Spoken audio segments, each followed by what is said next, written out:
It's a cloudy but fairly warm day in early March 2004, and our little Corners hometown cable cameras have come all the way across town to the Skyway Shopping Center to my friend Leonard Smart. How are you? Very good, thank you. Plattsburgh Radiator. You and I have chatted about doing this program for a long time, but you know, sometimes you have to just get organized. And today, Today's the day. It's I wonderful. used to have a sign over my desk. I've got to get organized tomorrow.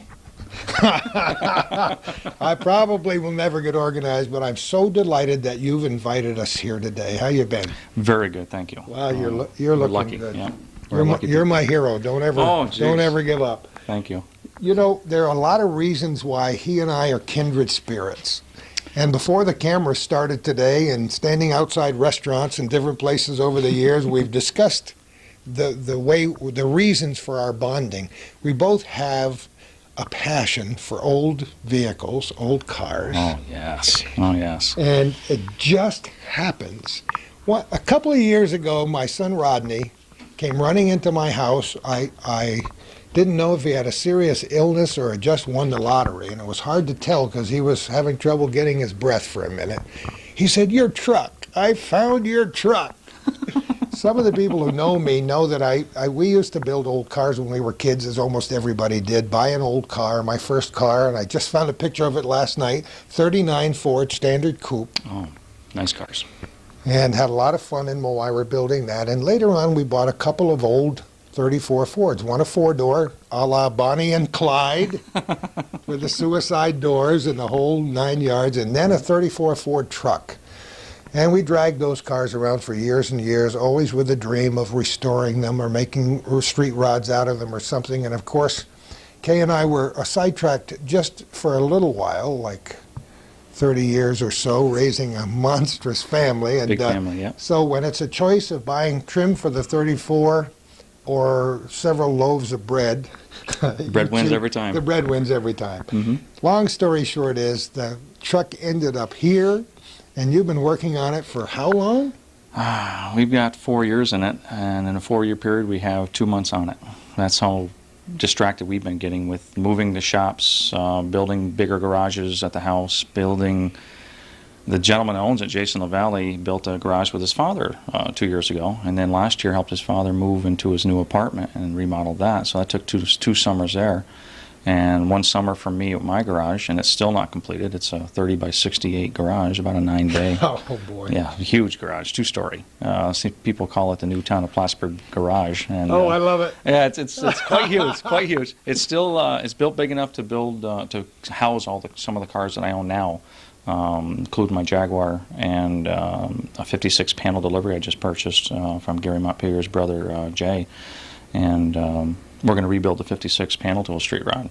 But we've had so many cars that we need to have a garage. Well, Jay's truck was at my old shop. We worked on it for many, many, many months, and we added up the hours. It was like 40 hours. That was it. And it's just, there's no time. But now we're getting back to dedicating ourselves to building this street rod. And it's becoming quite a great project because it's pushing the limits that I have really wanted to strive as a metal fabricator. Coach building. Not body work. Body work is just putting a panel on and covering up mud and painting it and letting it go. But the metal forming and coach building is basically you have a panel that doesn't exist and you have to build it from scratch. And that's what we're doing here. And the equipment is very expensive. The learning process is very lengthy. And that's my biggest problem right now is time. It's my biggest demise because we spend... It chases us every day, doesn't it? No, Calvin it's and I talk about this all the time. It's unbelievable. You just wish there were 34 or 35 hours in a day, and then that would only be half enough to get the projects you have done. Exactly. Business here at the Radiator Shop is good. We also have the sign shop, but the passion is cars, and also with the radio controlled jets and giant scale airplane. And passions are great, but they don't pay the bills. As you know, like you said, the trim for the 34. So many things that we're going to talk about today. If you like airplanes, model airplanes or airplanes in general, cars, new ones and old ones. If you want to talk racquetball, we can talk about we can talk about a million different subjects, and I hope you stay with us. This could be one of the best shows we've ever done. I say that every week because everyone is great. Our theory is that everybody's got a story to tell, and we have a great story to tell with Leonard Smart at Plattsburgh Radiator. Leonard Smart's invited us into his shop here today, and we're going to just take a look around. Stay with us. You know, Len is such an interesting guy, we don't know where to start. So we're just going to start in the middle somewhere. Actually, we won't. First of all, I just want a little background on you as a person. Where were you born and brought up? Right here in Plattsburgh. Been here most of my life till about 17. Joined the Coast Guard with a friend, Pete Fleury. Took off. Goodness. Yes, the Fleury family. My, what a family. Took off with him. Ended up going to aviation school. Lived out in Hawaii for 3.5 years. Married my wife, Tammy. Brought her out there as two young, my God, 19-year-old kids out in Hawaii having more fun than you can imagine. 5,000 miles away from family. After the military, the career was coming to an end. Was becoming an officer at the time and decided it wasn't for me, so I got out. Wish I had stayed. Now that I'd probably do a lot more flying, real aircraft flying. Still an aircraft mechanic, close to my A&P. Never really finished it. There's not enough work out there, not enough money. I like owning a business. It's fun. It's a lot of work. Came back to Plattsburgh back about in '81 and been here ever since, from job to job, and mostly automotive and a little bit of aviation here and there. Went back to National Guard for a while. That didn't pan out. National Guard was great, except I didn't like washing windows and floors. I wanted to work on aircraft because being a weekender, you don't get to work on them too much. So. Yeah. When I bought the radiator shop about 9 years ago, it started to afford me, other than my sign business, started to afford me the money to get involved with this coach building, because we built hot rods for 20 some odd years now. A lot of gentlemen out there with cars that we worked on. Just never really had a lot of time to build my own personal. So one of the projects that we decided to do was to buy a project here for myself and try to push the envelope of metal fabricating and push my envelope. And boy, it's a long learning curve. People on TV make it look easy. Of course, as like this, it gets edited and taken out. This is not edited. Well, hopefully, we won't make too many mistakes then. The metal fabrication is phenomenal. It's self-taught, called coach building, as I said earlier in the beginning. And the coach building is a level that there are only probably 4 or 5 in New York State that are doing it. Dave Tucci in Utica, New York. I'm just starting it. I've only been doing it for a couple of years, and I haven't gotten a handle on it yet. I'm getting very good at it, but not enough to show off my work. That's what we're here for today, to show you some of the work we're doing. And to take a vehicle such as your old 34 pickup, and the gentleman that bought it came to me. He's a very dear friend of mine, and he said, "What can we do with this?" And he couldn't fit in the truck. He was so big that when he got in the truck, his knees would hit the dash, and he said, "I love this." And I said, "Well, John Boy Walton was smaller than you," and so I made a quick sketch of the truck, and I said, "Is this what you're after?" And he said, "Can it be built from this truck?" And he said, "I'm not questioning your ability, but I'm questioning the ability of this truck to be designed like this." I looked at him and I said, "If you give me about 3 weeks, I'll tell you." So we took the Sawzall to it, started moving things around, and made him sit in the truck till the cab fit him, and we lowered it 11 inches. Don't you love it? Oh, we did a lot of work. I lowered it 11 inches and stretched it 7 inches. And this truck is quite radical. And just recently we built a new chassis for it. The original chassis was in great shape, and we didn't want to cut it all up. So it now belongs to his Spent dad. so long sandblasting that in preparation for restoration. A lot of work. I will find those old photographs. I want to see of this. me dressed up like a Mars alien in strange get-up, so I wouldn't get that stuff in my ears and various other orifices. My wife saved those pictures, and anytime she knows I need to be a little more humble, she brings those pictures out and shows them to my friends. That was pretty funny stuff. It's remarkable to have you here because before we started taping, we showed you the registration, and it was your brother and your father's signatures on it. Great. And we wanted to verify that so that we have a North Country route. Provenance. Yes, that's a good The word. provenance. Yeah. Well, you know, for what you do for people like us is remarkable, and in return, we say this is Gordie's old truck, and I love it. we found it and it was offered to me. I didn't buy it. I told Jason. He bought it, and he has been thrilled ever since. And he's like 6'1", and this truck is tiny, and we had to make it bigger without making it look bigger. So it took a lot of hours of design work and a lot of metal fab to make it look really proportional. So when we go in the back here, we'll show you what's going on. I love it. And of course, I'll add a few personal stories because it's pretty hard for me not to interject my personal stories. Yeah. While we're here, I want to talk about planes. I mean, a lot of our viewers may not know that this is another one of your great passions. So where do you want to start? Well, we'll start right here. This was back in June of '94. We got our first RC modeler cover. This gentleman from the Air Force dropped off this aircraft and asked me to do a custom paint job on it, and had no idea what he wanted, and we started painting it, and he changed his mind. He wanted an eagle on it, and I told him it was quite extensive, but we did it. We fiberglassed. It's a balsa built-up aircraft. It's from Japan. The aircraft is designed in just Japan into a kit. We fiberglassed it. We painted it. We went to the to New York City in a RAM show. It's called a Radio Westchester Radio Air Modelers Club. And they put on a big show every year. We took first place, and very thrilled. And that's great. It was nice, and we've taken it to Toledo, Ohio in '97. Took first place. The plane has only got one flight on it. It's now totally retired. It won't fly again. I took the motor and retracts out, so it won't fly. And it's coming down here to be hung in the shop here. Oh, wonderful. Yeah, and it's a beautiful aircraft, kind of a keepsake. Then we just recently got January 2004's cover shot. This plane belongs to Tom Puma in Rutland, Vermont. Local model is Chelsea Newton. We were at dinner one night, and she stood up, and I kind of looked at her and smiled. Oh, my goodness, I know Chelsea. Yes, beautiful, beautiful picture. It's different when they're on the cover of a magazine. International. Oh, my goodness. Well, these go to 200 countries and 2.5 million copies. And I said, you'll have 15 minutes of fame. So she was pretty excited. Isn't that amazing? And I can't wait to go home and tell my wife about this now. She's in college, and she came home, and I gave her a framed picture to give to her friends because they didn't believe she was on an international cover. Oh. Like, how would you do that? Well, the gentleman that paints, and my passion is painting and custom work and custom flying. And this jet here will have a jet turbine in it instead of a ducted fan. We'll show you that here in a second.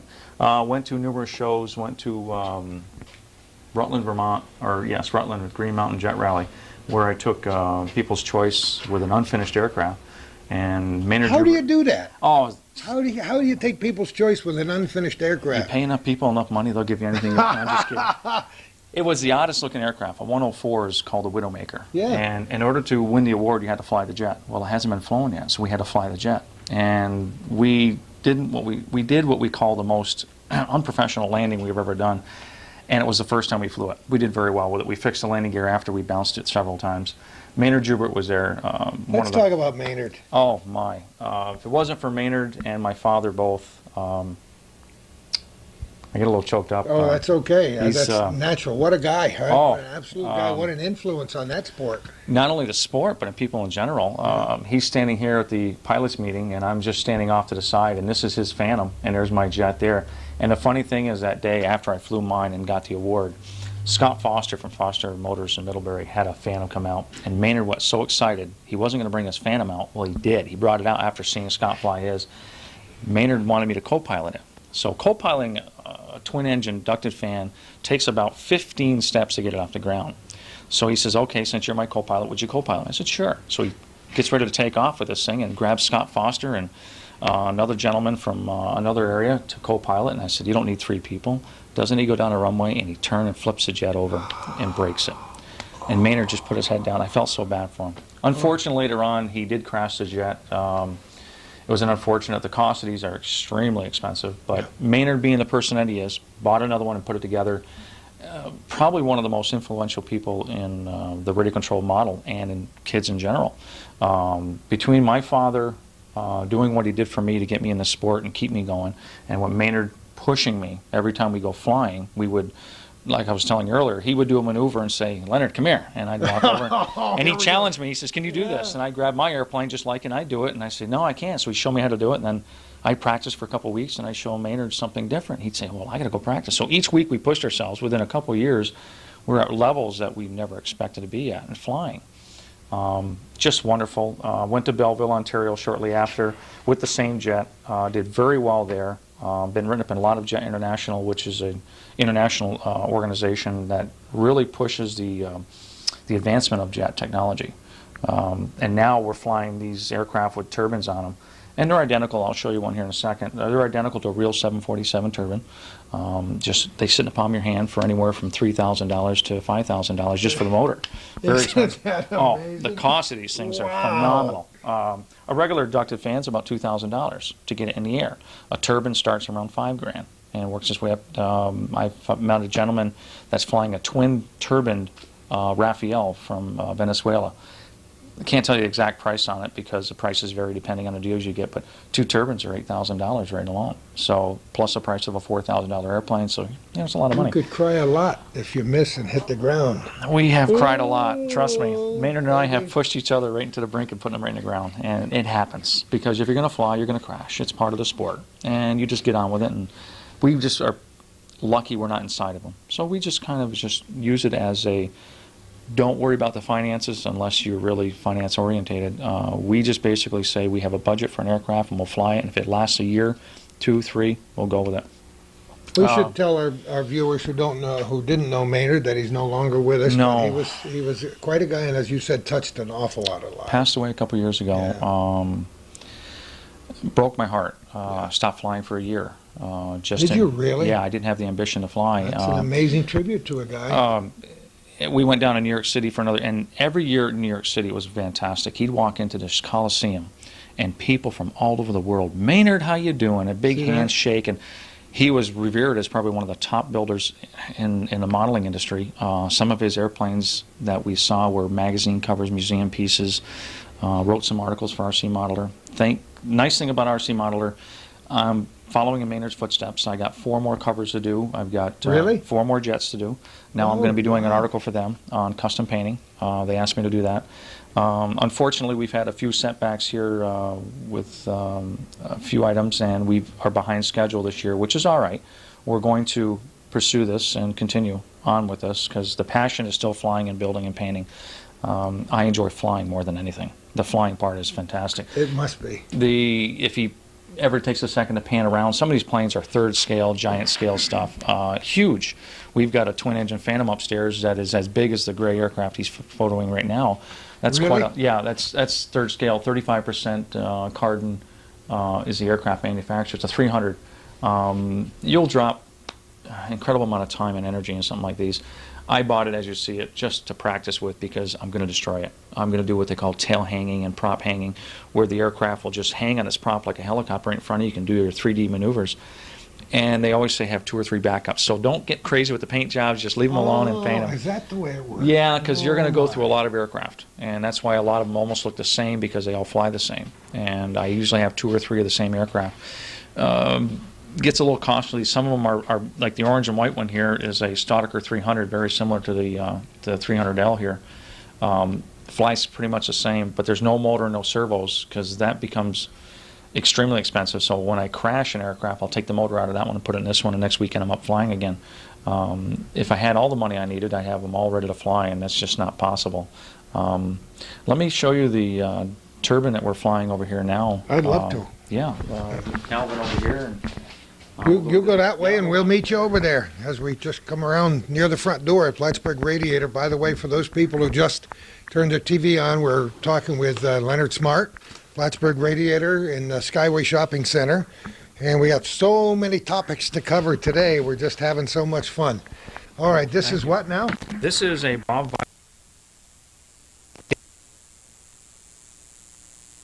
He is a individual who loves the sport. Can't fly turbines. You have to have a special license to fly turbines.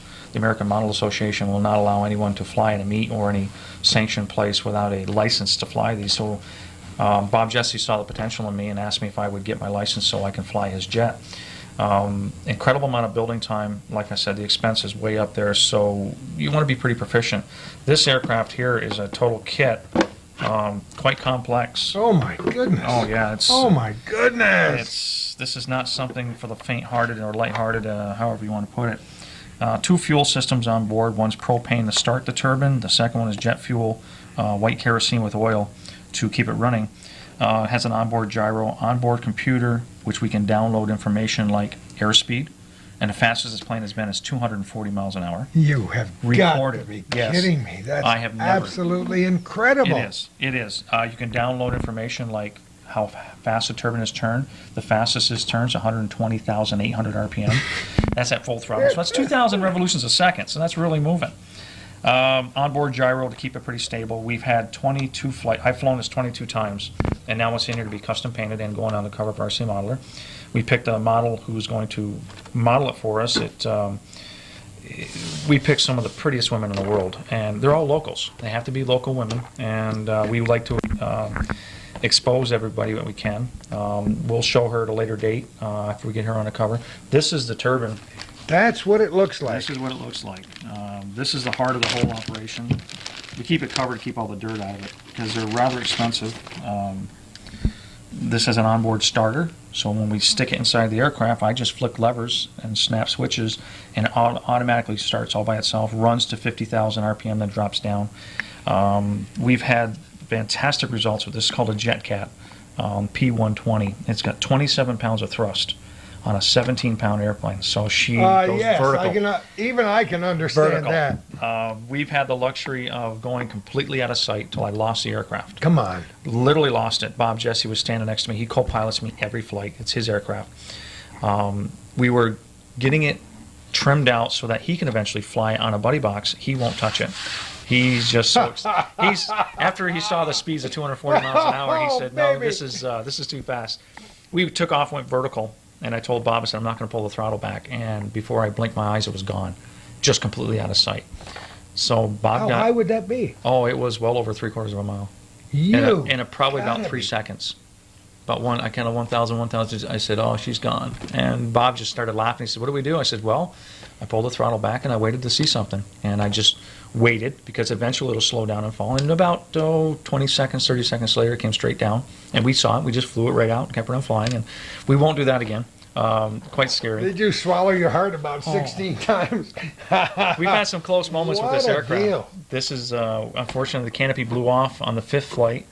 And when it blew off, it was sitting just like this on I was doing 200 mile per hour passes, just getting used to the speed, because my average flights were 175 with my ducted fan.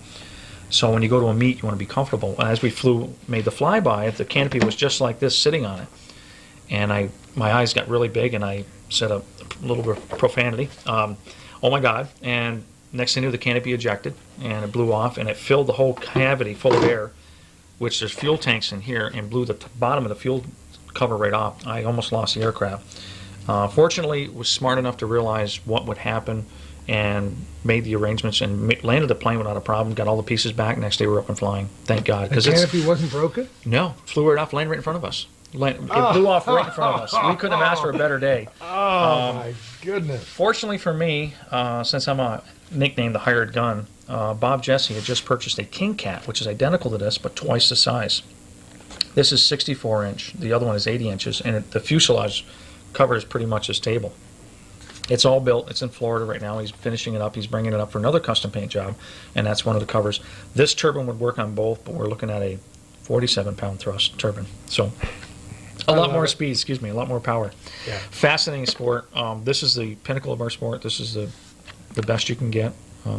With turbines, it's a whole different world. It's a major learning curve, and I won't. It's just an incredible amount of work to learn and to study. Aerodynamics is one thing, but the jet itself is phenomenal. The turbine lag is so much different than a ducted fan. When you hit the throttle on a car, it takes off. When you hit the throttle with a turbine, it doesn't move. It takes 2 or 3 seconds to spin up, and you have to compensate. And when you slow down, the same thing. You slow down prior to it, and it's a great learning curve. A lot of responsibility. Thanks to guys like Scott Foster and Middlebury who signed me off and helped me out to learn how to do this. And Maynard Jubert, my father. A lot of people have brought me to where I am today in the sport, and I'm grateful. So we try to train as many young kids. I will teach anyone how to fly if they want to get involved, and we do it all the time at our club. We have our own 50-acre flying field in Beekmantown on the Rooney Road. We bought it. The club had purchased it from the club members, and it's an extremely nice field. This year's going to be even better for the turbines because we're going to roll the field, get it even like a golf course green. with the amount of money that's invested in these, we don't want to beat them up too bad. So it's just a great sport. Aerodynamics, a lot of father and sons. My dad and I still fly together. He flies a 12-foot wingspan J3 Cub third scale. Huge, huge. And we have a blast. And he'll be flying it and say, come on and fly something old. Come here. And I'll jump on that, then I'll jump on the turbine. And this is the widest envelope you can get into a J3 Cub that putts around 240 miles an hour in a turbine. A big difference. So you got to have an A game going every day you fly. And I've been trained enough to, and I still make mistakes, but trained enough to do a good job and be lucky enough to be one of the people to fly this. So, Glenn, what's the name of the club again? Plattsburgh Radio Aero Modelers, PRAM. We have one of the best things we've done is we have a hospice fun fly in June. I think it's the 15th and 16th in that area, where all the money that's generated goes, I think most of it goes to hospice. Fantastic organization. Just fantastic. They have helped so many of our modelers through their times of need, including Maynard and some other gentlemen. The roster is very long. We've had some of the best members in the world, best teachers. They've always helped people. And hospice is one of the best organizations we can support. So we try to get everybody that we can out there, TV coverage, newspapers, whatever we can, and get some of the best pilots around. Hopefully that's not the same weekend. We're going to be in Belleville, Ontario. So we're going to be flying this one in the King Cat, hopefully. If need be, if the club needs us there, we'll be at the club because it's a great organization to support. One that I'm very, very proud of being a member of a club that helps them. So looking forward to it. Just a great organization. And a great club to be involved in. Our flying club is one of the best ones I've seen, one of the best fields anywhere. I fly all over New York, New England, all over Canada, and I have yet, except for a paved runway, find a place any better than ours. Many of our programs end up inspiring people to do things and take action, and Yes. we don't mind that effect. So who would they contact if they want to get started? Jack Hoskins in Peru is our club president. Roy Perry, we have the greatest officers ever. Chris Brown up in Rouse's Point. You can get a hold of me down here at the radiator shop. I'll help anybody steer them in the right direction. Sounds like a wonderful family enterprise. Yes, Yeah. father and son. That's what I'm so proud of. I see my dad often, and I fly a lot with him, and I'm very proud of it because the time on Earth is very short, and you see that every day with loved ones. And I love my father, and means a lot. So, Yeah. sorry, I'm a little choked up over that. Don't worry about that. That's wonderful because we end up talking about families so much on this program and how important it is to do things together. We don't have anything against any of the media. We don't have anything against computer games, but I decry the fact that young people come home from school and spend 4 hours playing computer games when they could be outside in a field with their father. Yep. Enjoying the North Country, Flying too. aircraft, taking a walk in the woods, whatever it takes, The nicest time of the year for me is fall. Is It's it? the prettiest. Being an artist, I love color. And when we go flying, in the background, all these gorgeous colors. You're flying this aircraft and pictures are being taken. And you're with your father or your friends, your relatives, and you can't ask for anything more than that. Whether it be flying or racing cars, we race go-karts once in a while up in Canada. Of course you do. We Why do it. not? Yeah, You gotta why- do something I like else. racquetball. I'm not very good at it, but I have fun. Do you still build any prop aircraft? You have in the past. I have built a lot of them. Unfortunately, with time being of essence, I've been doing a lot of purchasing. I have probably $35,000 worth of aircraft in my basement, just being purchased over 10 come years. on. Oh yeah, well you spend a couple thousand a year. It's the only sport I have. Yeah. One of the only sports, I Yeah, should say. Sure. And those figures are just figuratively Yeah. because there's so many aircraft down there, from giant scale airplanes still in skeleton form, no covering on it. The reason being is why have ready to go when I have them flying right now. If I crash one, I skin one up and I'll start flying it. I have a lot of jets downstairs. I've been flying jets for probably 10 years now. And again, thanks to a lot of people, including Maynard. Just phenomenal. I just can't say enough of what they've done for me. And their family is just a fantastic family. And a lot of gratefulness to that family. They're not even here anymore. They have all moved away. And we've lost a great one. It was one of the better ones. We've had a lot of other members in our club that have been very influential. But as far as my advancement, Maynard and my father have really pushed me. Dad's always calling me, let's go fly. He wanted to go flying the other day, but there was so much snow in the field we couldn't get to the field. So we'll be out there in a couple of weeks. Fortunately, the snow's been melting quite a bit, and it's good that we have a little cloud cover today. But recent days, as I said, we're recording this in March 2004. It's great to watch the old snow melt away, and That's nice. pretty soon that yellow grass will be brown, and then it'll be green, and we'll be into another season entirely. Well, That's one of the great, beautiful things here in the North Country. it's a great place to live. I came back from Hawaii, and I'm very proud about being in the North Country again. It's the skiing, Whiteface, all over the country. Vermont, has some of the great skiing in Canada. Used to ski with Maynard and all his friends, and that was a well-rounded individual. Can talk about politics, religion, as we talked earlier. Any subject, can be very knowledgeable and have some of the greatest people around to have conversations with that I was pleased to be introduced to. And he was a great skier, great teacher, great individual. And we've had more laughs and more fun at more restaurants in this area than you can shake a stick. Love going out. Well, we've met each other again at the restaurants all the time, you and I. And a lot of great places to meet people. So it's a lot of fun. So how often do you have regular meetings with the club? Yes, every month we meet at during the winter at May Courier, third Monday of every month. Oh, okay. And during the summer we meet right at the field, and we fly we get off work at 5, go out there and get a couple flights and have our meeting, and we fly as often as we can. There's no set days to fly. We just fly whenever we feel like it.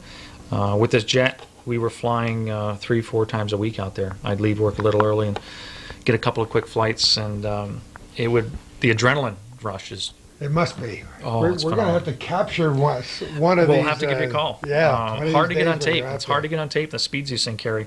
Imagine I could give Calvin whiplash there trying to cover. If Calvin can cover this, we'll have Calvin a new job. There's a bunch of, there's a gentleman, Scott Stauffer, who does all the national meets, who videotapes them all and does a wonderful job. He captured Maynard at Westport before his illness, and one of the nicest things I've ever seen to a gentleman. They put him right on the cover of the video jacket, and he was so proud of it, because when Maynard and I, our last competition together was Toledo in '97, Maynard painted a brand new Cyclone jet from Canada, and I brought my beautiful aircraft down with the American Eagle on it, the Aurora. So we jumped in a vehicle. We spent 12 hours or 10 hours going to Toledo, Ohio for the national meet, and it's static only, no flying. And Maynard puts his jet down in the jet category, and I put mine down in the pattern division. And when the awards came out, they rattled off their names, and they said third place in the pattern, blah, blah, blah, second, blah, blah, blah, and first was Leonard Smart. In Toledo, nobody knows who I am, but I was working at Century Jet at the time, and I ran over, got my award, which is a beautiful, real expensive Futaba radio. And then they rattled off the jets, and Maynard took first, and I was so proud of him. Isn't that wonderful? But what got us going was then the custom paint category came up, and they said third place was Maynard Jubert. And I said to myself, I got him beat again. I love this. Second place went to another gentleman, and first place another gentleman. I'm waiting for my name to be called. No Leonard Smart. Maynard looks at me and says, I finally beat you. For 10 hours all the way home, he kept saying, I beat Lenny, I beat Lenny, I beat Lenny. And I'm sitting there going, somebody pay this man to be quiet, please. And it was a great day. The other club members who were with us were laughing, and they said, I've never seen Maynard so pumped. And I said, well, you know what, it's great. I said, but I'll have to work harder at beating him next time. That kind of friendly competition, it's and wonderful. that friendship can never be replaced. And No. the memories of It's phenomenal. the memories you and hundreds and thousands Yes. of other people have about Yes. Maynard are terrific. It's Fantastic. nice that you paid him that tribute here in the show today. It's heartfelt. There are a few individuals in life. We'll show you the cars here now. We'll go back to there. Jerry Taylor, and I don't mind giving him any. What a guy. What a teacher. Told me when I was in grade school that I was going to be somebody special, and I didn't at the time believe it. And every day he comes in here when he sees my work, just smiles and said, "You're the kid," and it's nice because this is. I don't want to interrupt here, but this is a lesson for parents to learn who are watching this program. Tell your kids that they're special. Hug them and love them, and encourage them to be special, and they will be special. These are self-fulfilling promises. Yes. You take your little kid who drops his glass of milk and you say, you are a bumbling fool, you're an idiot, you'll never amount to anything, you little blankety blank. Guess what? they become a blankety blank. Self-fulfilling prophecies. Good lesson. See? Yes. It's my father comes in and he's so proud of me. He tells me every day, and Wonderful, but you're proud of him too. oh, I'm very much very close to my father, and it's been proven again just recently in life that you have a very short time on the face of this earth, and you better enjoy it while you can, especially with the loved ones, because a lot of my friends lost their fathers, and I'm just proud to be able to have time with my dad.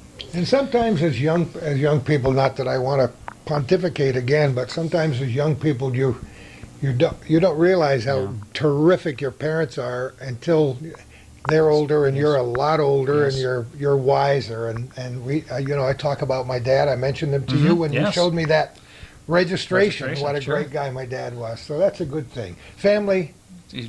We should be Mormons, you and me. Family is everything for all of us. Calvin and I talk about it. As my father told me when I was a young boy how things would happen in life, I really realized how smart he really was. As I get older, I realize how intelligent he was, and the things in life to look Clemens said that. Exactly. The older I get, the smarter my father is. I came back home and I couldn't believe my father became so intelligent in a few years. It's amazing how we turn around or it comes back and bites you when you have children. I unfortunately don't have any, but I think my father would make a great grandfather, and I'd probably do a very good job of being a parent. But it's exciting. We're going to show you some of the car stuff we do now. Let's take a look at cars. Yes, that's what we're here all about. Let's do it. The airplanes are nice, they're fun, but we'll take the cars now. Calvin knows, having known me for a long time, that I have a lot of interests and passions, and there are certain subjects that I really wax nostalgic over and get into, and one of them is cars and old cars. You and I have talked about this before. I mentioned that my first project was a 39 Ford Standard Coupe that I paid $35 or $40 for on a junkyard on Route 11B, and rebuilt it into a pretty good looking car, and I found a copy of it the other day. If I'd been smart, I would have brought the picture with us. But this is only a year newer than that. Yes, this is a 40. Yeah, this is a 40 Ford Coupe, purchased from Ron Garrow in Schuyler Falls. When he sold it to me, it came with the original chassis and a different motor. This chassis has now been custom built by Kevin Kezar. Mustang 2 front end, has a Jaguar independent rear end. Been lowered quite a bit. The car is about 8 inches lower than stock. The front fenders will remain stock except for the headlights. The hood would be scratch built, mainly because we're going to be pulling the nose back a little bit. Just another custom feature. The headlights will be either BMW or Mercedes-Benz. We're going to try to put a curved windshield in, which means cutting the cowling out on the top of the roof. We've already chopped the top. We cut the top and pulled it backwards. Just instead of just putting it down this way, we pulled it backwards, which makes it a totally different angle than normal. We put a 7-inch longer door. This is an old one that I had in Connecticut. The other door is a new old stock. As you can see, we cut the top of the door off. It'll be a hardtop convertible now. I'll modify this post and I'll modify this area here. I put the V post in. I cut the V post from here and moved it back 7 inches. When I chopped the top, we did it as an armadillo type cut, so we opened it up. And now we're metal finishing it. As you can tell, Calvin gets some shots here. Super smooth. Trying to do it with as little filler as possible. No lead, no filler. This is a coach building where you end up with a panel that looks just like this here. Totally smooth, ripple-free. Takes an incredible amount of work. As you can see, when we cut our panels, we try to make them as tight as possible so we don't have gaps like this to contend with. The other thing we're doing is we're molding the fenders in. I made this piece here a couple days ago. We'll be slicing it right here and slicing this off, taking the fender well out because it's pretty well destroyed with corrosion and warpage. So we'll build this and weld this in place here. We'll metal finish that. We'll change the back of the car. We started making a panel yesterday to make it look like a Lincoln Zephyr, a mini Zephyr, which I have a lot of fondness of. Well, we had a Lincoln Zephyr once, and who did we see that had a Lincoln Zephyr, Calvin? We did a show up north, didn't we? I don't know. Yes, we did a show up north, and Vic had a Lincoln Zephyr up there. Gorgeous cars. Beautiful, beautiful cars. We want to make this more of a luxury rod type thing instead of just a hot rod. The idea behind it is to have beauty with style. But this is pushing my metal fabrication to limits I've never gone to before. Really? Yeah, the whole I back love of the it. car. It's such a learning curve. It's phenomenal. And the coach builders that I'm trying to emulate do this every day. I don't do this every day. I do this a couple hours each night. And yesterday it took me 3 hours to make that panel because it's the second panel I made. The first one I made a mistake with it. But the nice thing with the beauty of metal, you get to throw it away. If you don't like it, throw it away. This will probably be another 2-year project. Incredible amount, small block Chevy. We were going to go back to a Ford in it, but we're going to leave it small block, overdrive, tune port, injection. Like I said, 4-wheel disc brakes, 4-wheel independent suspension. The car's been lowered 8 inches overall. I'll make a custom dash from scratch with a waterfall that comes down the center. I'll build my own interior. I'll paint it myself. It'll be probably candy purple with flames. Love the flames. Gotta have flames. Gotta have flames. It's a great tribute to what I've learned over the years to push the envelope, because you don't want to practice somebody else's car, so you might as well show everybody what you can do here. We'll show you shortly the equipment that we use. We've got some of the old aircraft forming equipment. They used to make P-51s and P-38s and P-40 Warhawks with it, and some of the older automobiles over the years. And we've been lucky enough to get on the internet, and I've met some gentlemen that have the equipment. I've been purchasing it as I can afford it. It's very hard to do from concept to finish. We're doing every part of it, not just drawing it. We're drawing it, building it, fabricating it, welding it, painting it, doing everything. Being a well-rounded shop. Goal someday maybe to do this as a full-time business. It's very easy to do because people all over the world are looking for these kind of people. Yeah. Metal fab work, choppers. We'll probably get involved in motorcycles here shortly. We can fabricate tanks and fenders, no problem now. Chassis are a little difficult because we have to have this New York State certification to build chassis. We'll get in that later. I didn't know that. Yeah, I didn't know it. I was doing some research and contacted the guys at the Harley shop, and in order to build a chassis and get it roadworthy, New York State has to certify it. So I'll get a hold of some people and get my ducks in a row and go from there. Building choppers is a lot easier than building hot rods. I can build 3 or 4 choppers in the time I can build one car. This is a lengthy process for the reason of all the modifications. And when this comes out, I want it to look right. And we're running 17-inch wheels on the back right now. We're going to have 18-inch in the back and 17s in the front. With the independent rear suspension the way it is, the Jaguar rear end, the bottom of the car will look just like the outside. It'll be show quality, stainless steel brakes, stainless steel exhaust, all polished. You can eat off the bottom of the car when it's completed, but we're going to drive it. It'll be a driver. If it's raining out real bad, we're not going to drive it. We'll trailer it to the shows, but when we get to the shows, we'll drive it. And after the first year of showing the car at all the national events, I think there's 5 that we're going to, we will drive it after that every day as much as we can, because they're built to be driven, not shown. Stay in the garage. Oh boy, you got that right. They're not much fun. Now we're going to go to your truck, your old baby. Oh goodness. We'll bypass this race car we're working on for Mike Riel. We'll just let this go. So, Oh, this Mike's? yeah, it's 2003 Troyer we're working on with him to help him out this year's racing season. This is your old girl. Oh my goodness. She's in a lot of pieces right now. This is a frame jig here. This has a custom built chassis. We have a 5-inch dropped axle in the front from Superbell. We're one of the first ones to get the 5-inch. We called them up and talked to them. Now they make a 6-inch, and what this does, it lowers the front end 5 inches or 5 inches lower than stock. Sure. Because yours was the original I-beam. When we bought this truck, it had a Mustang 2 front suspension, which is kind of gaudy. We have it on ours, but it's a full-fendered car. It doesn't look so bad. But with the open front fenders on these Model A's in that era, they were ugly looking. So we went back to the dropped axle, custom built a chassis to keep it in line with the new body we built. Built a new firewall, kicked it out for Jason's feet. He's got large feet. Custom make the cab to fit the guy. Exactly. He's a big boy.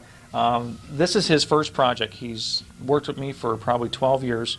This is his first project he's owned. In this arena of building, coach building, this is his first venture along with me. So we're kind of both learning together. It's exciting because you can see it through another pair of eyes. This is what your truck looks like all assembled in cardboard, unfortunately. Oh, come on. But that's what we mocked it up before we tore it apart to get Did a measurement. you really? Yes. And that truck is actually, if you stick your arm straight out, will roll right underneath your arm. In driving, No that's driving kidding. height to go anywhere in Plattsburgh. It doesn't. There's no airbags. This is not. Yeah. This is just a regular standard system. This truck has been, as I mentioned before, lowered 11 inches. We sectioned the cab over the body 6 inches to lower it, but keep it drivable. And then we stretched it. As you can see, this used to be straight. Yes. Well, we modified it by moving it back to give Jason more room. Well, in order to do that, we have to lengthen the doors. So now we're manufacturing doors. One of the nicest things about my equipment, these trucks never had rocker panels. The No, doors that's- went all the way down to the That bottom. is true. Well, now it has rockers. This piece here is fabricated right here. Oh, we have to get the phone. Go ahead. We'll pause be for right just a back. moment. Right back. All right, we're back. Rocker panels. Yes, this was custom fabricated on my Pullmax machine, and to do two 90-degree bends on a curve is quite hard to do. Normally a regular metal brake will do it, but on a curve it's very difficult. So we manufacture some dies, and then this piece will go, we bent it back in here, will go right in here, like such. Pretty And good now- tolerance right Not there. bad. Not bad. for a rookie. Yeah. We made an outer skin to put onto it. It'll probably go in something like this. And now we have the curvature we're looking for, and we shorten the door. So now we're making a roadster door. The top of the door will still be here, but it'll be attached to the body. When we open the door and the glass is there, it'll open just like a regular door, like a convertible. But we had to engineer all this to make it usable for Jason. The other thing we're doing is running boards on these cars are quite wide. Yes. So what we did with this car is we put 36 Ford coupe fenders on the front, 36 coupe fenders in the back, but spun them around backwards as a picture. And we're making a Coke bottle running board, which will match the contour of the body instead of being straight back. Yeah.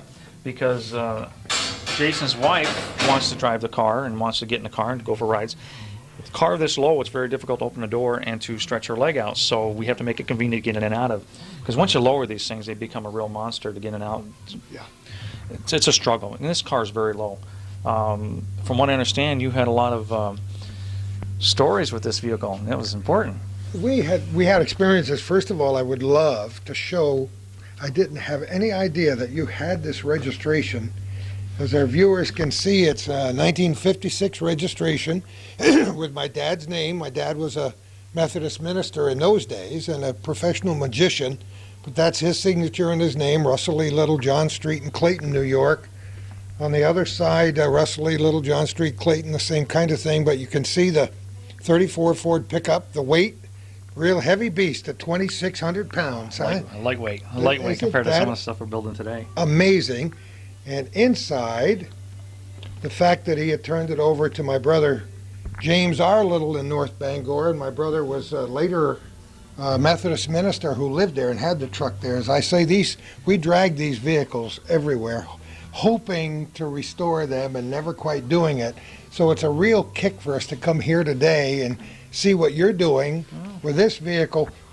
How long is this project going to take? This, if we work on it we work on it 3 nights a week and usually 1 day a weekend. If we stay on that schedule, probably within a 2-year period, we'll have this one done also.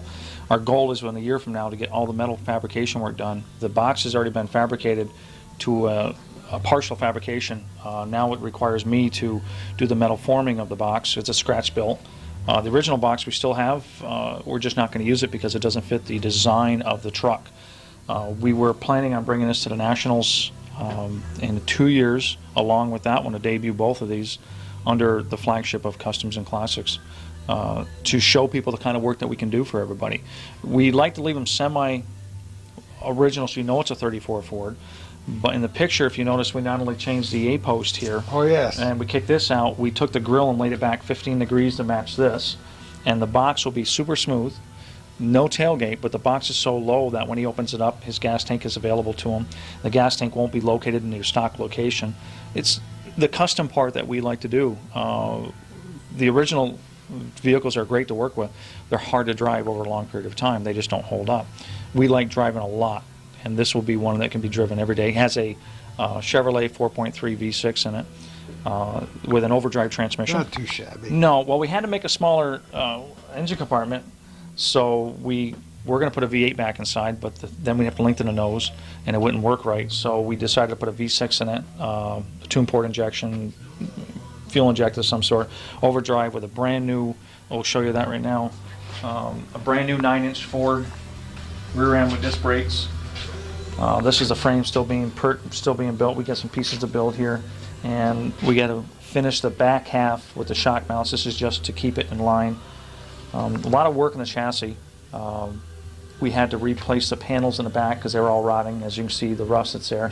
And where the cab opened up, originally it's bolted right here. We metaled it all in, and we're going to finish that off. That'll finish that. As you can see, the custom floors have already been built and installed. They were all hand rolled here. We do all our own flat work, all our own custom metal work. We try not to job anything out, because if you're going to show people the quality of work you do, you have to show what you can build. The nice thing, the best compliment we've been told to us by a lot of people was they're surprised the floors look like they do. They thought they were factory built, and it's nice because the equipment we have is very expensive. The learning curve isn't hard, it's just time consuming, because nobody is a metalsmith when they're born. They have to be taught how to do this. So we are teaching ourselves because there's no fabricators in the area that do coach building, and this is what makes it difficult. We have to go to these major shows and talk to people. A gentleman that I met, Tony Pisano, down in Jersey, who has a one-off Lincoln Zephyr that was scratch built. The body was all built. Estimated value, who knows. That's all he does is buy custom one-off hot rods, and he buys and sells them. He calls it rolling art. We've talked to a lot of people, and they're interested in what we do. No money's exchanged hands because we have to show them the quality first, and we need to really bump up our level to get this thing built. This truck here will give us more recognition than anything for quite a few reasons. One, your name is on it. Oh, yeah. Yeah, well, it I'm means a sure lot for us. outside of Plattsburgh, people will be really thrilled to hear that Gordie. Radio announcers are they're big people. We're gonna really pump it up around the area, and then we're going to the nationals with it. We wanted this will make top 25, maybe top 10 in the nationals. You think so? Oh, I know so. There are some great fabricators out there, and we're right along the same lines as they are. If we can get this thing built within a reasonable amount of time, so that the trick stuff we've done that we haven't showed you yet is on the vehicle, that'll put us a little bit ahead of our competition. But it's friendly competition. It's just look what I can do, and gee, that's a nice idea. How do you know if I use that? Can I use that? We like to get it built to prove a point to ourselves more than anything, that we are good fabricators. We've made mistakes. We got a big pile of ugly metal over there, and we have to make some mistakes to make some good stuff, and nobody's perfect. Some of the best builders in the world tell you they build it 2 and 3 times just to make it right. You know, I want to tell our viewers that I purposely did not come over here to take a look at this truck until today, Yes. even though you've invited me here numerous times, because I wanted to see what I would feel like. And I have to tell you, it's a very bizarre feeling, because this truck and my family have an incredible history. My brother was married in 1956, and in those days we were building the 34. And we put it all together, and we're planning to go down to New York City. My brother was going to be married in one of the big churches in Brooklyn, and we had the wrong clutch plate in the 34, and we couldn't get it running. So we looked at each other, and this was the only other vehicle that was running at the time, and so we decided to take this truck to New York City for that big wedding in New York. My parents gave my brother a beautiful new set of luggage for the wedding. He had no luggage. We put it in the back of the truck, covered it up with an old tarp, and headed down the road. Oh my! You know, we're talking about pre-Northway days, and we lived in Moira in those days. Rough roads. So we headed for New York City. We had this truck had mechanical brakes, as you know, with long rods, one on each side, and we only had one rod, and that was bent pretty good. So you had to learn to double clutch and do stepping and fetching, as the old song says, to slow down. Fancy footwork. But in those days, the engine was stock, and it ran well, and we got to New York City, and we're driving through Brooklyn, and the fuel pump went. Sunday, 10 o'clock in the morning, no fuel pump. So we stopped the car and found a parts company right nearby, and some guy let us in, got the fuel pump, and we're going to put it on.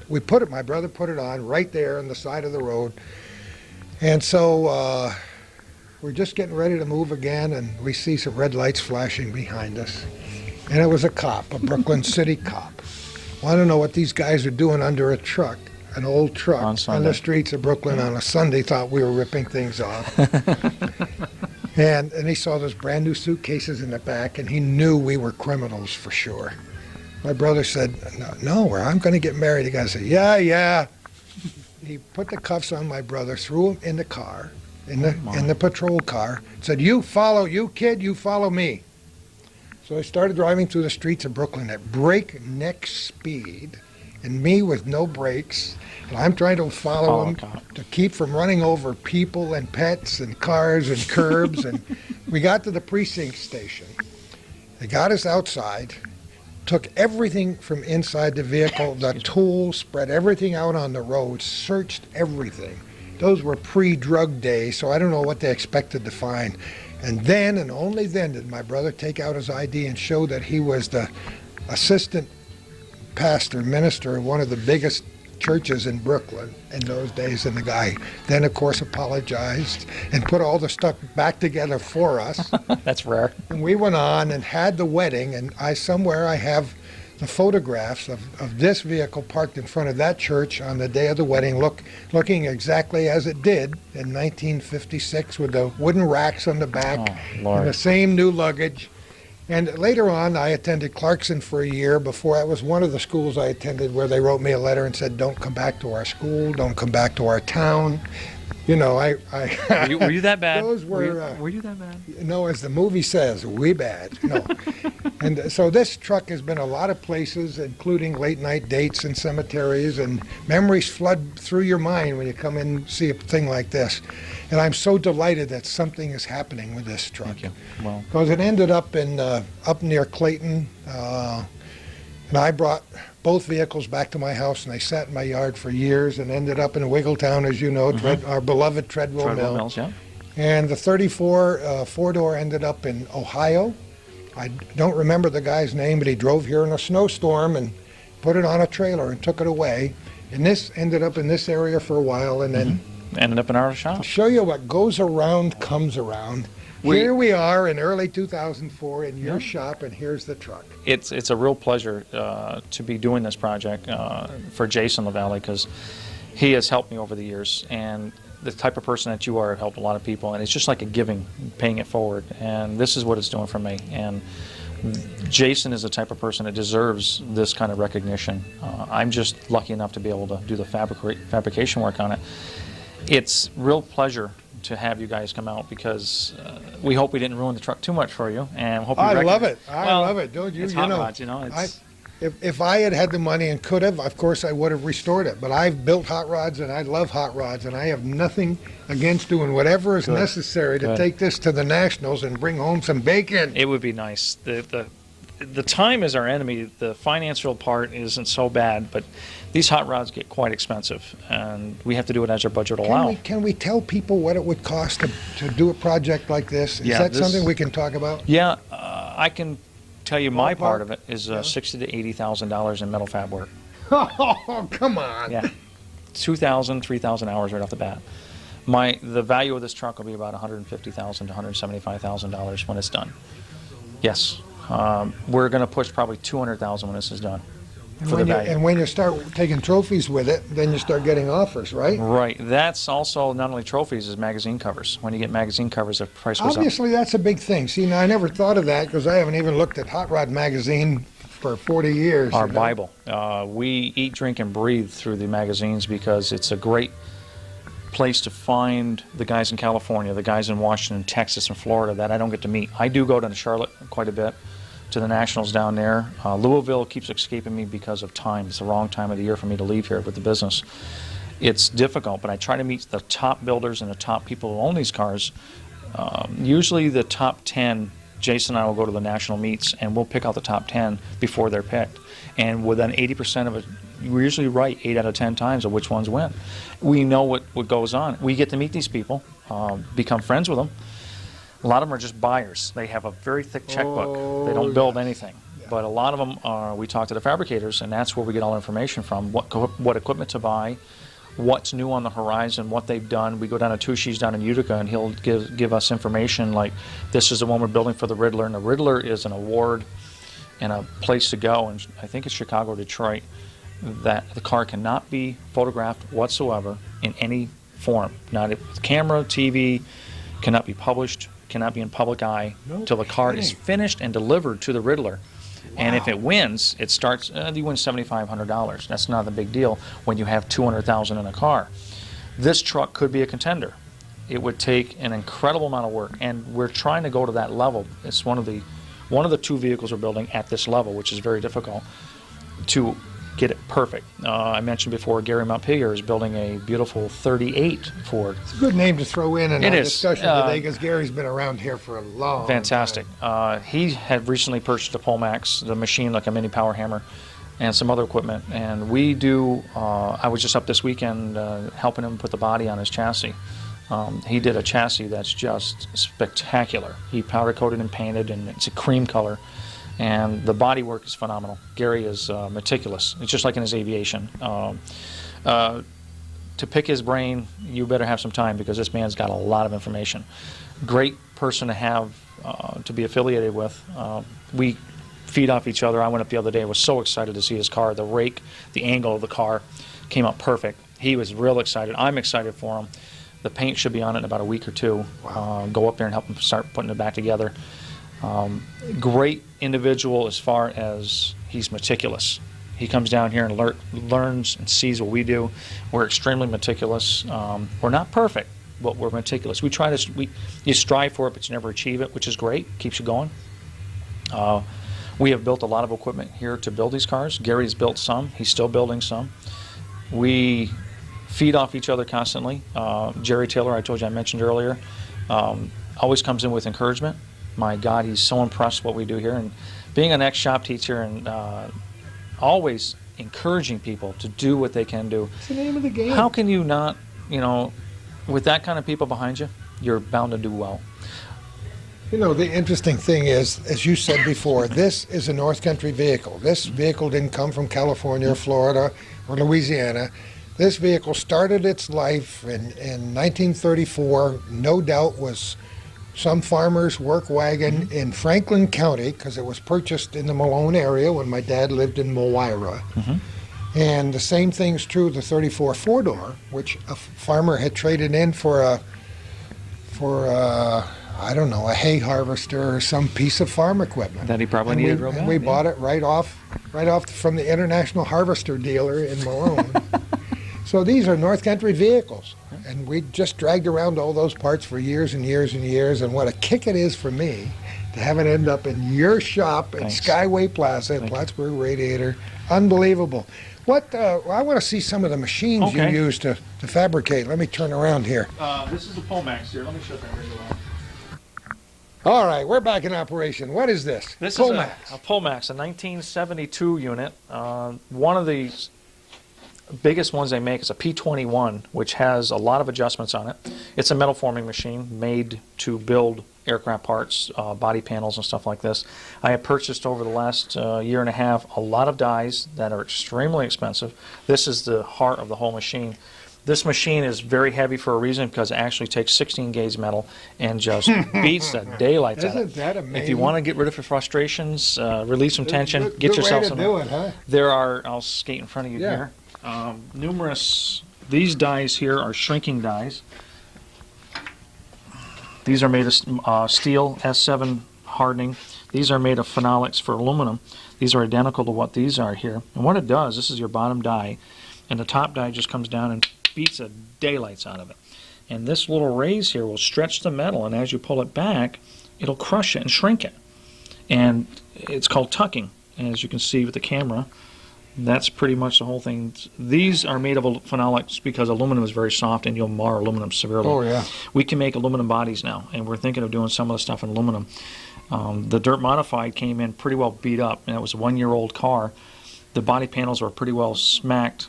The body's $5,000. He only paid $5,000 for the whole car. He got a great deal. Oh, it's a $20,000 modified. Come on. He stole the car. It was a great Oh, price. my goodness. So the nose was pretty well beat up. The front spoiler was totally trashed, and within 5 minutes I put it across the English wheel, and it smooth as glass. That's A amazing. few more dents to take out here and there, but it's For a couple $100, we put the body back together and painted a quick coat of paint on it, and it looks fine. He's happy. He'll race it, and he'll beat the daylights out of it. Well, you know, we mentioned racing, stock car racing, of course, another passion of mine. And you mentioned a recent interview we did with Bob Bruno. Yes. And we did one before that a couple of years ago with Charlie Tremblay with 5 7/8 and 66. They were tremendous competitors in the old days, along with Dick Nephew and a lot of the old people, including the Canadians and people who visited from Vermont. So it's a whole different ball game. The history of airborne and stock car racing in the North Country. Enjoyed a lot of years out there. My father used to race the cadet class. He certainly did. I knew you'd get around to that. Oh, and I see pictures of it all the time, and I wish I could find the old race car, but I've had a lot of good years out there. Seen a lot of great drivers come and go, and you can name them all day long. But that was racing back then, when the cars were built in their own personal shops with junkyard parts and go out and win every year or every week. And these guys worked. Oh. You know, they put grocery money in there. They had fights with their wives. And, arguments with everybody. And arguments with everybody, but they worked day and night. They'd work right up to 20 minutes before race time. And jumping in and driving. And then he'd tell us stories about how they'd get torn down, get in arguments and get torn down. And, oh, my God, what just wonderful stories. The greatest thing about that is I lived right across the street from Broderick Motors when he owned it. Oh, did you really? So every Friday or every Saturday night they'd tear them down. I'd run across the garage and watch them tear these motors down. And they brought Guy Jartran. They brought quite a few drivers into there, and I would look their cars over and see how they're built and just be fascinated with the technology. And back then was very crude, but by today's standards, these guys were the top of their sport, and they were some of the finest drivers anywhere. They can compete against anyone and be just as competitive back then as some of the NASCAR drivers are today.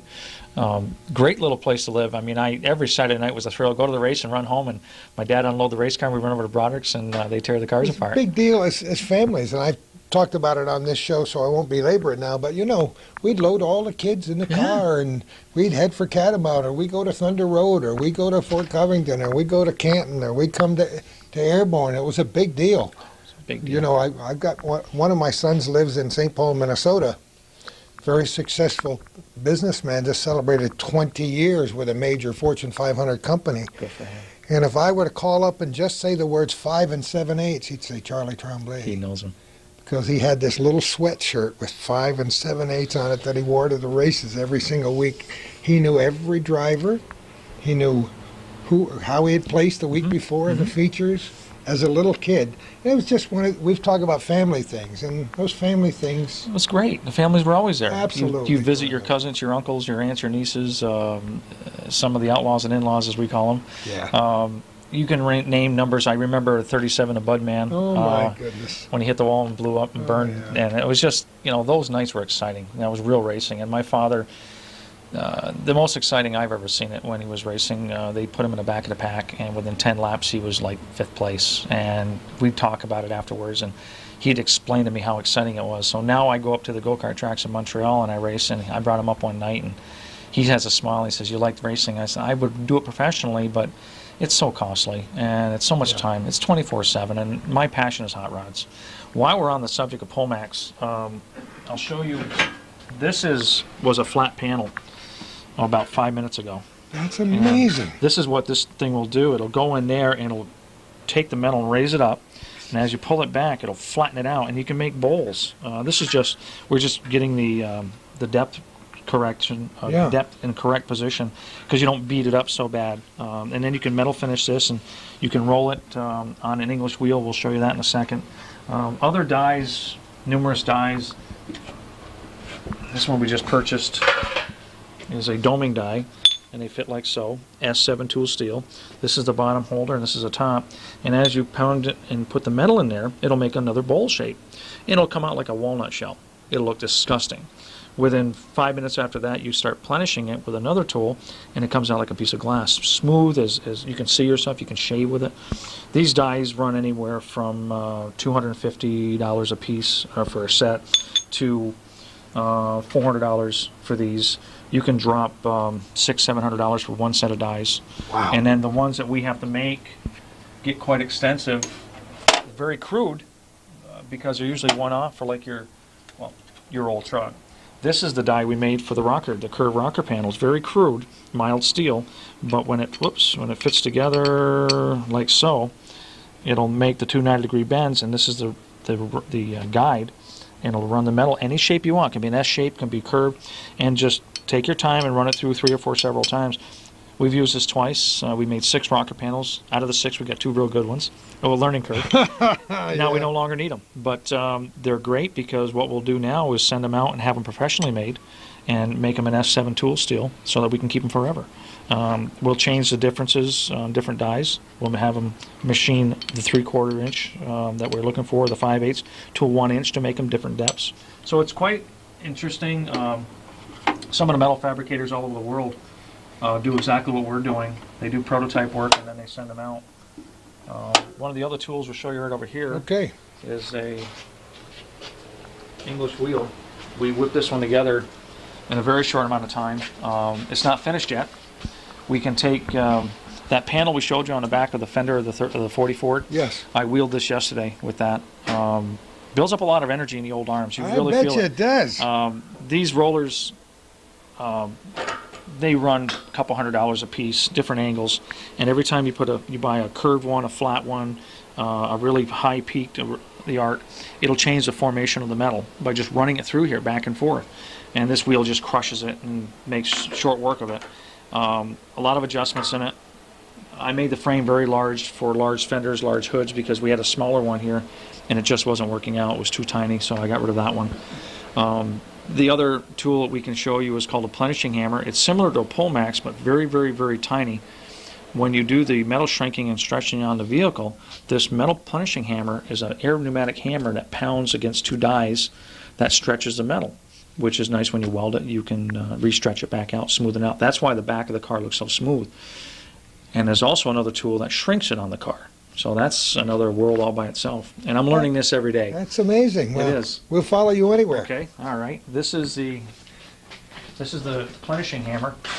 What you do here is you'll put your metal in here, and these dies, this one's a flat die, and when you put your metal in here, if say you have a 90-degree bend, I'll show you a piece here, I have one right here. This was perfectly 90 degrees when I put it in there. As you can see, the slight curve of it now, we curved it this way and curved it this way just by running it through, and I won't run this through, this is extremely loud. And when you run it through, you stretch it. Now, normal guys would buy a stretcher and stretch it, and metal doesn't like to be stretched because it tears a lot. The molecules get ripped, and they don't want that. When it beats it, it just actually forms it. We're doing this as a prototype to see how far of a radius we can bend with this to do the box work on the back. Different dies will do different things. The flat one will do an incredible amount of nice, flat, smooth work. If you have a doming die, a round die, similar to the English wheel, it'll make curves. You can make bowls with this. This is very, very, very loud. Even earplugs hurt after a while. The vibration is unbelievable. It turns 10,000 beats a minute. Oh my! Oh yeah, it's just extreme. My! The neighbors don't like to hear it, so we do it my. after hours. And we mounted it right to this pipe here, so it doesn't move. Thank God Scott O'Brien, who owns the plaza, is real good about things. And he said, hey, just build, have fun. See you later. The tooling is the most important part of the metal fabrication. Without the tooling, we can't do what we do. It's just like anybody else. You can't draw without a pencil. You can't do anything without equipment. You can't videotape without a video camera. So it's important to find this equipment. This is a water valet. This is built in Water Valet, New York, back in the 40s and 50s.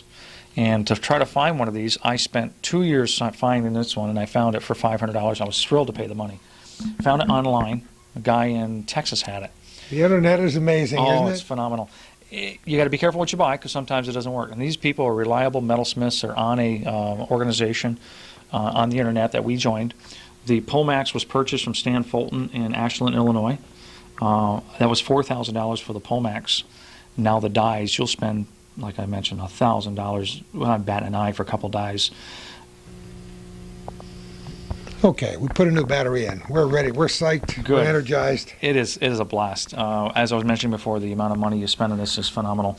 But the rewards and returns are just fantastic. You can build custom fenders from scratch, motorcycle tanks, fenders. We're going to eventually get into all this. It's just learning the equipment. That's the hardest thing. That's why the 40 is being built and the 34 is being built. We're just, like I mentioned before, so glad. As I told you before, I wasn't too crazy about doing this and letting people know. But I've got so much money invested in this, I want people to know now that we've got a lot of equipment out here just sitting around waiting to be used. You got it, baby. So another thing this Pomax will do, I just grabbed this while your battery's being changed, is one of the doming dies. This is just, Look at that. it'll pound out. This was maybe a minute, and this is a soft aluminum, 50 thousandths aluminum. And it's not plenished or finished or anything. We just pounded it to see how far we can go, and as the more you pound, the more deeper it gets.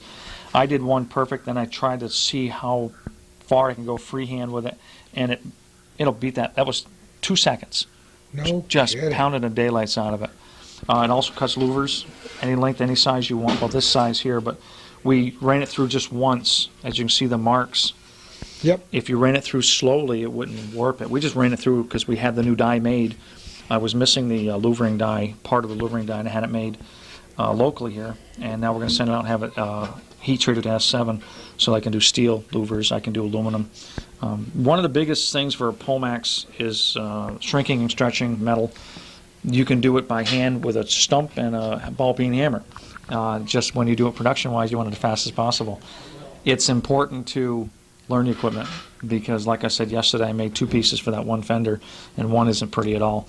That learning curve still, it was very simple to make, but you look at it, I study a lot of videos and go to a lot of shops and stuff, and you have to do the work just like anything else in order to find out how far you can push it. When you don't, you're not going to find it to be very easy to do. A lot of things in a shop are mostly one-off. One of the other tools we have is a shrinker and stretcher. This is a handheld one. You can put metal in here and it'll do the same exact thing that this machine right here will do, this plenishing hammer. The only difference is it's mechanically done by hand and it takes forever. Some of the pieces on the street rod where you see these little teeth marks are from this because I wanted to shrink just a little. If you want to get carried away, grab it here and grab it. Oh, that'll shrink in a heartbeat. I ruined that panel yesterday because I put in a Pomax and I got too carried away because I noticed how nice it was shrinking and I looked and I went like too far. Panel was ruined. It takes a lot of energy to move a lot of metal.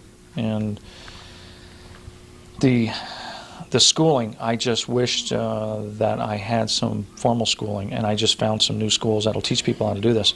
Extremely expensive, but when you come out for $1,300, $1,400, $1,500 in a 3-day school, you'll have knowledge that you've never seen. Again, yeah, Jerry Taylor teaches you how to do metal bending and welding and spot welding and the basics. And then when you go to high school for middle school, you perfect on that. And then I went into aviation. I was an architect for a while, drafting at BOCES. Then I went into aviation and fell in love with metalsmithing and did a lot of custom repairs on aircraft with broken ribs, broken wings, very high-tech stuff, and learned how to do all this. It just got to the point where it became so fascinating. I wanted to learn, and I'm 46 now. Thank God for that, still being around. It's fun. It's a challenge every day. Yesterday was a great challenge. Building that first piece for the fender, and now everything else will fall into place. It's a lot of work. Excuse me. You'll spend 40, 50 hours on one fender to modify it to the way you want, and then another 40 or 50, but it gets faster every time you do it. So this is why we have to learn this equipment. The cars are my prototypes to learn. Racing is just fun. You'll spend a lot of money to make a little bit of money. So. You know, I think it's so important that we get inside a shop like this. That's why we think this program is so valuable, because you learn the business from the inside out. People see the finished product. When they go to a show, they'll see this truck and they'll say, that's nice. They have no idea. Until they see this program, they have no idea what went into it, because you've already put a lot of hours into this truck and it looks this way. Yeah, it's within probably, it looks fairly crude right now and looks like there's nothing being done. Like I told you before, we have about 4 weeks in this truck in a 4-year period. I mean, we added up the hours, 40-hour weeks, so 160 hours so far, which is nothing. To drop a couple thousand hours in this truck is about what our goal is. And approximately, as you asked for value of the vehicle, if you broke it down per hour, per dollar figure, you'll drop, for a custom truck like this, like I said, $80,000 running, batting an eye. And go to the Nationals and do quite well. I've seen, personally, people pay $200,000 cash for cars of this caliber. Put them on a trailer and bring them home. and the guy just standing there with nothing Nice but to have that kind of a yeah. checkbook, isn't well, it? yeah, Oh, and to man. stand there with $200,000 in his hand and have to walk home or get a ride with a Greyhound or Yeah. drive his personal truck home. You know, it's really nice. They trailer a lot of them. Bob, Henry Ford would be proud. We're hoping. We really do. We're excited about our shop. We're still very new at this. We have a lot of new things we're coming out with as far as how to build things. We hope that you being here today will inspire other people to get involved. They're welcome to come down anytime they want. We've invited several schools that their shop teachers have come in. Please bring your students down. Make a class trip out of it. Bring them down. We'll schedule an afternoon aside, show them all this metal forming, get them excited. There's a lot of metal shapers out there that can be taught. This is not, again, something you're born with. The passion for it is something different, like the airplanes. The sign making that we do here is nice. Yeah, about the sign. We haven't even talked about the sign making. We probably won't have enough time to do that. Well, tell me a little bit about it. Been lettering race cars for probably since 1980, about 1990. We did 25 cars a year, plus their teams, their jackets, their racing suits, their trucks and trailers. You're talking incredible hours. And then as the dirt modifieds moved away, everything went vinyl, and we have the vinyl machine. We've been doing vinyl race cars now for several years. Mike's is going to be in vinyl mostly because they need to be reproduced quickly. Once we put them in job save under a Mike Riel code, whatever, we can punch up a complete panel in 15 minutes and 2 hours later be back on the track with a new panel. We had the luxury Wow. of, oh yeah, it's nice. We had That's the real, amazing. when Phil Taylor was racing in Ellenberg, he had the top teams in dirt modified. And one of my goals in life was to do one of the top teams, and sure enough, I finally got a call from Phil Taylor, and it was great. I did his truck pulls for years, all freehand. Well, he had Doug Hoppin, and he had Dave Blaney running for him for years. I got a phone call, and he asked me to come up and letter his new dirt modified for the TV series. And I was thrilled because he was excited about bringing a young guy on board. This was several years ago. And they had a format that had layout. We did the car. And every single week we relettered the whole car on one complete side every week, because every Friday or Saturday when it showed on TV, it had to be perfect, no dents, no Of course. professional racing. That That's makes Phil. sense, He was, and what amazed me in his shop, he had 4 or 5 Hutter motors at $40,000 a piece sitting in crates. He had one brand new dirt modified that was outlawed the first day it came out. He ran the brand new Chevrolet SB2 block and beat every big block in the track, and they were told at the end of the races, you may have won, here's your purse, don't bring the car back. It's not, we're going to run here. You can't. You'll beaten everybody. He had the first new heads from the Chevrolet company, one of the aftermarket heads, I should say, for the SB2 block, which are racing now in NASCAR. And it's phenomenal. Phil was a very colorful individual. Oh, yeah. I bought my truck from him when I was lettering his cars. He helped me, I helped him, and Sure. It was a tragedy to see him pass away. His wife Shirley is still running the organization. Yep. They no longer race. Their brother Billy, Phil's brother, I don't know if he's still doing it, but he had some of the best drivers in the world. I met Steve Dragoon years ago. He used to race dirt modified. Met some of the best dirt modified drivers in the area. I no longer do a lot of their cars. They're done by other artists, which is nice to see other people doing it. It's a challenge to see your work against theirs. The biggest thing every year is what the car looks like on the track. And we usually go out. Last year we spent 36 hours lettering Mike's car. And Really? we helped him sponsor Whoa. it. And the first night out, he totaled the car. And wasn't very Oh, pretty. and one of those feel-good times again, huh? I was in the stands. His wife looked at me. I looked at her, and the tears are rolling down her faces. And I said, wow, that was a waste of time and money. But he was back up and running, had a tough year last year, and he had to get a new car. So we got a new car this year. I'm just helping him out with the layout and the colors, and his crew is, well, Jason LaValle is one of the crew members, and Mike Holden is another one, and his brother, his cousins, all his individual friends, and they help him out because it's a very expensive sport to race every week. It's very time-consuming, as you know from Bob Bruno's days. And Oh, yeah. again, when my father raced, it was 5 days a week working a car and 2 nights racing, and at 10 years old, it was a thrill because all I can think of is, boy, someday I'll be behind the wheel. And unfortunately, he gave up racing for the family. Like you, he had a lot of children. He had 7 children, and not as many as you, but he said, well, family's got to come first. It's either the bread or the new tires it for the does, racing. yeah. And it broke my heart when he stopped racing and I walked away from it. And now I help Mike out a little bit, not a lot, but there's some exciting nights up there and some really bad nights up there. And I've seen some friends get hurt real bad, and it kind of deterred me from getting inside of the seat, because if I got hurt, I wouldn't be doing what I am today. And I'm just lucky to A be. lot of things to juggle. Yes, and Thinking about it, yeah. as what's going on here with the sign business, the radiator business, the custom We didn't fabrication. even mention the radiator business. No, It's called Plattsburgh Radiator, Yeah. for goodness sake. Yes, we're very busy with that.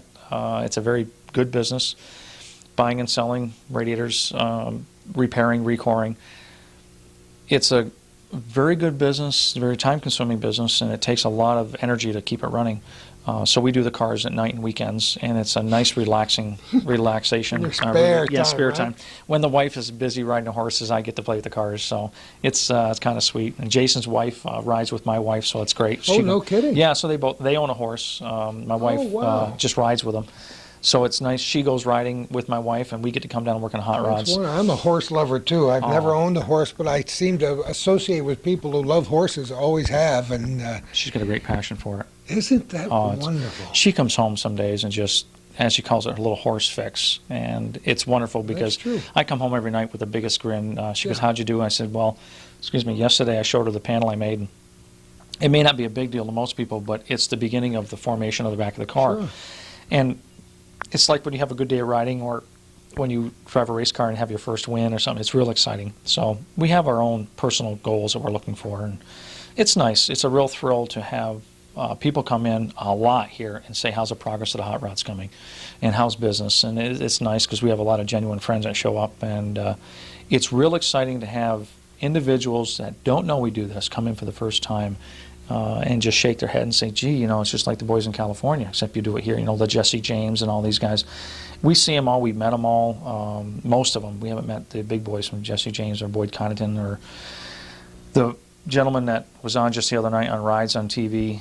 Steve Mole is one of the top fabricators in the world. The Marcel brothers in California build bodies from scratch. It's exciting to see the, as I call it, a sport, but the business is growing. Tim Allen, Tim the Toolman Taylor, had Steve Mole build him a new hot rod. Price undisclosed, but everything was hand fabricated. Price undisclosed. Yeah, You can they won't understand mention why. that one. I can venture right now a good $250,000, but everything, including the exhaust, that went from one size to another size, was all hand fabricated. The body was all aluminum, or mostly aluminum, hand formed. Some of it was in steel. The chassis was built from scratch. The car never existed, and they built a roadster type body. And our goal is, after we get these two done, is we have a small die-cast car up front that we fell in love with, that I fell in love with, and we call it a flat paneled car, where there's not a lot of shape like a 40 Ford's got a nice round fender. This has got no fenders. This has no fenders. A flat body, which is a little curve in the hood. It's a roadster, two-door roadster. We're going to think about building that. We already have most of the suspension pieces here. The frame will be built here.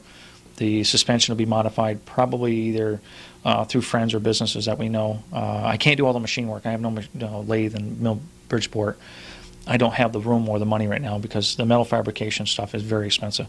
So I am going now towards the body building, where if you need a body panel built, we can manufacture it right here. Expensive and time consuming, but it can be done. But we only do stuff that is when no one has ever made any of these. Zachary brought the. Oh, there Thanks, it is. Zach. Oh, yeah. He brought the I saw that die-cast. Yeah. on the way. It's nothing special. We did a little custom vinyl work to show people that we can fade our paints and stuff. This is basically like a 34 Ford, and it's called flat panel work because there's hardly any shape. As you see, there's very little curve. The only shape is right here and right here, and we can actually fabricate this car right here, probably at about $150,000 when it's done. So we're excited about that. Semi-jag rear end, straight axle like Jason's. Just a crazy little die cast, but you take this and blow this and measure it up, blow it up 24 times. Car. So we're going to draw it on a wall. We're going to build it. Sounds easy, It is. doesn't it? Yeah. Sure. It's so simple, Oh, God. It is a great thing to look at and visualize. You're sitting in a seat and driving it. This car would probably not turn too many heads, but when you go to the Nationals, it'll turn a lot of heads because Really? that's where your competition is. With the other fabricators, that I have met over the years, you should see them flock to the new cars. It's phenomenal. They want to see what the new kid has done. They want to see what the old guy has done. It's pumping each other up, keeping each other excited about the business, and because nobody wants to stagnate. Nobody wants to stay in the position they're in. They all want to strive and do better than the next guy. Friendly competition. And so nowhere else in Plattsburgh do we know anybody building, stuff like this. So we're going to try it. We'll probably fall on our keisters a couple times, but that's the whole idea of building one of these things. Good exercise, just trying to get up. Exactly. At my age, so Yep. what the heck, Yeah. We want to thank you guys for coming. What other, is there anything else you can think of? I mean, I know you've done so many things in your lifetime, and you have all these passions we've mentioned and all these dreams. It sounds like you're working on about 16 dreams at the same time. Yes. But that's not a bad idea. No, you can sit on a couch all day long, watch TV, and dream about doing it. We, on the other hand, like to try everything. If we're not successful at it, it kind of gives a little fuel for energy to keep going. The metal fabrication part is becoming such a passion that meeting the people is a big thing. They're some of the best builders in the world that we meet, as I mentioned before. The airplanes, my goals are now with that are to go to the top national shows. Met some of the best pilots in the world. And I mean the world. Jack Diaz from Venezuela I just met recently, who's been revered as one of the smoothest pilots around.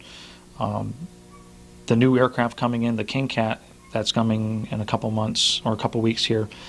I had the luxury of flying one down at the show called Superman Jet Rally, and it's in Metropolis, Illinois, last year, put on by Jerry Caudle. And he has approximately 150 to 250 pilots a week for the whole week show up. And I had the luxury of flying the new King Cat that was owned by the demo pilot of Bob Violet and David Schulman, and one of the top pilots in the area. And he said, here, try it. And Jack Diaz is standing here. Now we're talking a $9,000 jet. And Dave Schulman just met me a month prior at Maine's Jet Rally in Biddeford, Maine. And we hit it off because he builds custom trucks. And he ended up on the cover of the October Truck magazine. And that truck is just a beautiful project. And he brought it to the SEMA show, got invited to SEMA, and now Ford gave him a brand new truck to build a custom 2004 because of his abilities.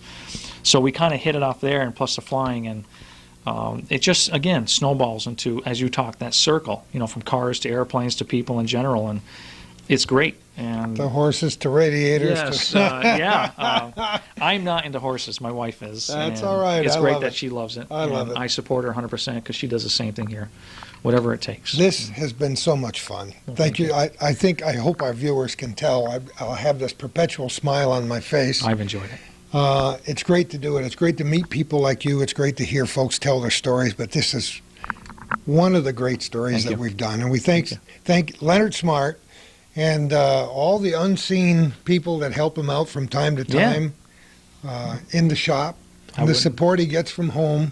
Yep. I mean, if I took a fender home and showed it to my wife and said, what do you think about this panel? She'd say, What are you, nuts?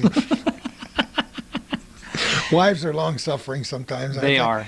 They go through so much for us. I love it. Thanks again, Len. Thank you very much. Have a great day and a great life. Thank you. And who knows where we're going to be next time for our little corner.